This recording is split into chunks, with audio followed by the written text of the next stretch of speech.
بسم اللہ الرحمن الرحیم۔ آج ہمارا سبق ہے سیرت النبی صلی اللہ علیہ وآلہ وسلم سے چند جانثاروں کا۔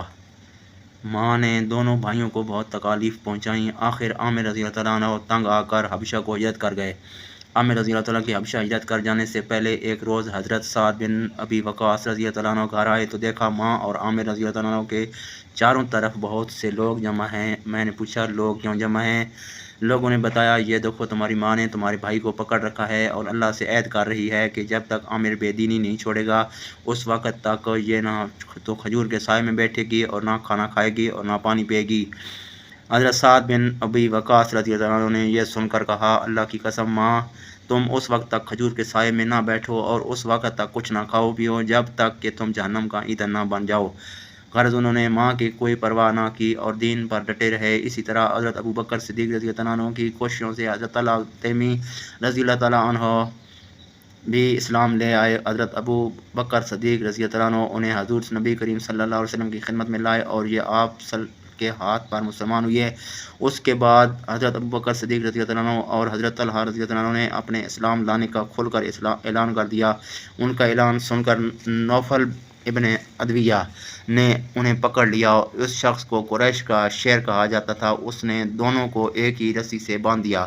اس کے اس حرکت پر ان کے قبیلے بنو تمیم نے بھی انہیں نہ بچایا۔ اب چونکہ نوفل نے دونوں کو ایک ہی رسی سے باندھا تھا اور دونوں کے جسم آپس میں بالکل ملے ہوئے تھے اس لیے انہیں قرینین کہا جائے گا یعنی ملے ہوئے۔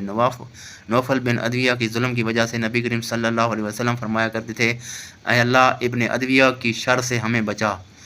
حضرت طلحہ رضی اللہ عنہ اپنے اسلام قبول کر لینے کا سبب اس طرح بیان کرتے ہیں میں ایک مرتبہ بصرہ کے بازار میں گیا۔ میں نے وہاں ایک راہب کو دیکھا۔ وہ اپنی خانقاہ میں کھڑا تھا اور لوگوں سے کہہ رہا تھا اس مرتبہ حج سے آنے والوں سے پوچھو کیا ان میں کوئی حرم کا باشندہ بھی ہے؟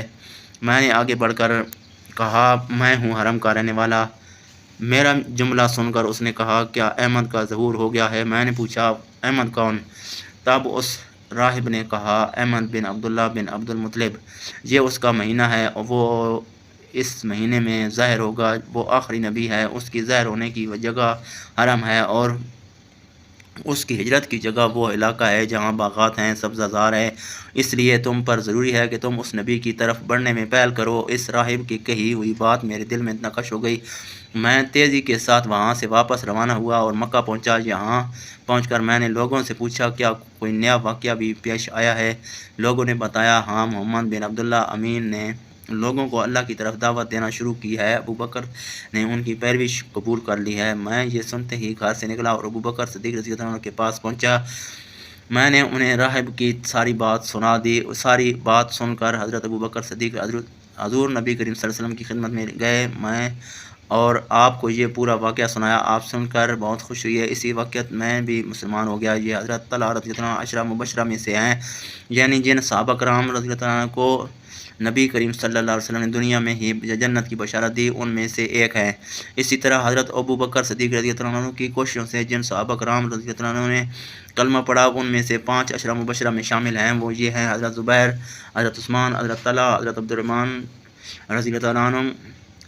بعد نے ان میں چھٹے صحابی کا بھی اضافہ کیا ہے وہ ہیں حضرت ابو عبیدہ بن جراح رضی اللہ عنہ۔ ان حضرات میں حضرت ابو بکر صدیق، حضرت عثمان، حضرت عبد الرحمن اور حضرت طلحہ رضی اللہ عنہ کپڑے کے تاجر تھے۔ حضرت زبیر رضی اللہ عنہ جانور ذبح کرتے تھے اور حضرت سعد رضی اللہ عنہ تیر بنانے کا کام کرتے تھے۔ ان کے بعد حضرت عبداللہ بن مسعود رضی اللہ عنہ ایمان لائے۔ وہ اپنے ایمان لانے کا واقعہ یوں بیان کرتے ہیں میں ایک دن عقبہ بن ابی معیط کے گھر خاندان کی بکریاں چراتا رہا تھا۔ اسی وقت رسول اللہ صلی اللہ علیہ وسلم وہاں آ گئے۔ ابو بکر صدیق رضی اللہ عنہ بھی آپ کے ساتھ تھے۔ آپ نے پوچھا کیا تمہارے پاس دودھ ہے؟ میں نے کہا جی ہاں لیکن میں نے تو امین ہوں یعنی یہ دودھ تو امانت ہے۔ آپ نے فرمایا کیا تمہارے پاس کوئی ایسی بکری ہے جس نے ابھی کوئی بچہ نہ دیا ہو؟ میں نے کہا جی ہاں ایک ایسی بکری ہے۔ میں اس بکری کو آپ کے قریب لے آیا۔ اس کے ابھی تھن پوری طرح نہیں نکلے تھے۔ آپ نے اس کے تھنوں کی جگہ پر ہاتھ پھیرا، اسی وقت اس بکری کے تھن دودھ سے بھر گئے۔ یہ واقعہ دوسری روایت میں یوں بیان ہوا ہے کہ اس بکری کے تھن سوکھ چکے تھے۔ آپ نے ان پر ہاتھ پھیرا تو وہ دودھ سے بھر گئے۔ حضرت عبداللہ بن مسعود رضی اللہ عنہ یہ دیکھ کر حیران رہ گئے۔ وہ آپ کو ایک صاف پتھر تک لے آئے وہاں بیٹھ کر آپ صلی اللہ علیہ وسلم نے بکری کا دودھ دوہا، آپ صلی اللہ علیہ وسلم نے وہ دودھ ابو بکر صدیق رضی اللہ عنہ کو پلایا، پھر مجھے پلایا، اور آخر میں آپ صلی اللہ علیہ وسلم نے خود پیا۔ پھر آپ صلی اللہ علیہ وسلم نے بکری کے تھن سے فرمایا سمٹ جا، چنانچہ تھن فوراً ہی ایسے ہی ہو گئے جیسے پہلے تھے۔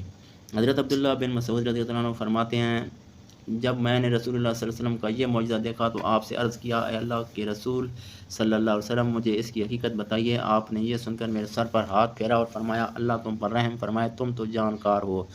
یہ عبداللہ بن مسعود باپ کے بجائے ماں کی طرف سے زیادہ مشہور تھے۔ ان کی ماں کا نام عبد تھا۔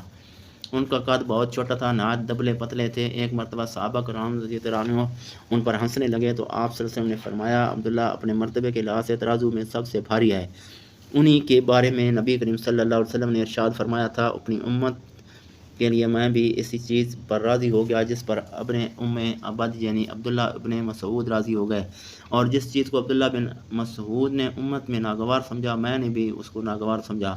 آپ صلی اللہ علیہ وسلم ان کی بہت عزت کرتے تھے، انہیں اپنے قریب بٹھایا کرتے تھے، ان سے کسی کو چھپانا نہیں کرتے تھے، اسی لیے یہ آپ کے گھر میں آتے جاتے تھے۔ نبی کریم صلی اللہ علیہ وسلم کے آگے آگے یہ ساتھ ساتھ چلا کرتے تھے۔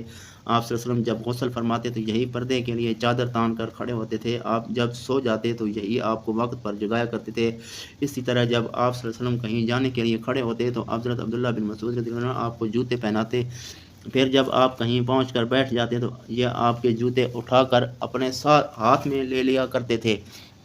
ان کی انہی باتوں کی وجہ سے بعض صحابہ کرام رضی اللہ عنہ میں مشہور تھا کہ یہ رسول اللہ صلی اللہ علیہ وسلم کے گھرانے والوں میں سے ہے، انہیں آپ صلی اللہ علیہ وسلم نے جنت کی بشارت دی تھی۔ حضرت عبداللہ بن مسعود رضی اللہ عنہ فرمایا کرتے ہیں دنیا تمام کی تمام غموں کی پونچی ہے، اس میں اگر کوئی خوش ہے تو وہ صرف وقتی فائدے کے طور پر ہے۔